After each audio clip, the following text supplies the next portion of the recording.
大家好，欢迎收看爱上电子。这是一个网友发过来的 PFC 电源板。现在呢，它这个功率管已经烧掉了。这边这个3843电路的元件，3843芯片没有，这个功率管是击穿的。这个431等元件基本上是好的，我测量了，还有这个光偶也没有什么问题。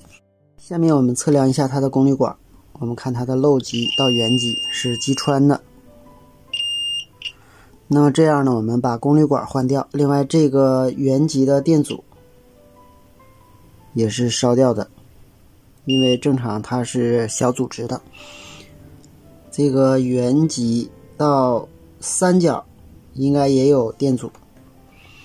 那么首先我们把功率管给它换掉。好，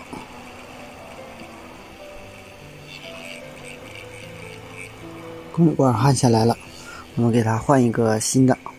功率管焊完了，我们再给它换一个3843。芯片已经换上了，功率管也换上了。现在三角缺一个小电容，应该是烧坏了。然后这个位置有一个电阻烧糊了，这个位置有两个电阻烧糊了。山极驱动电阻烧糊了，这个是一个分压电阻，一般是 10K 的。那么我把这几个电阻和电容换上。电容是470P 471。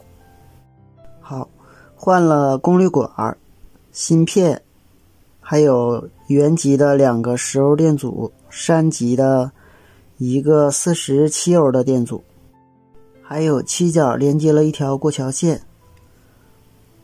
这个位置换了一个47匹法的电容。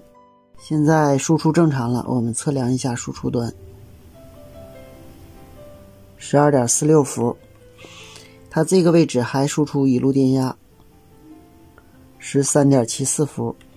另外我们的芯片供电我们测量一下，芯片的供电呢，正常工作是 10.39 伏，在启动的时候是 8点几伏。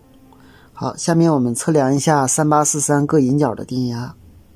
我们黑表笔接 D， 红表笔接一角，一角是 2.08 伏，二角它是靠二角来稳压的，这个电路是通过二角来稳压的， 2.50 伏。三角我们知道它是电流取样 0.16， 四角是震荡引脚。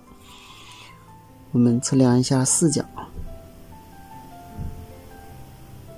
1.90，五角是接地，六角是驱动输出，我们可以测量一下 0.27， 七角是供电，我们刚才测过了，它是 10.39， 八角是5伏输出 4.97。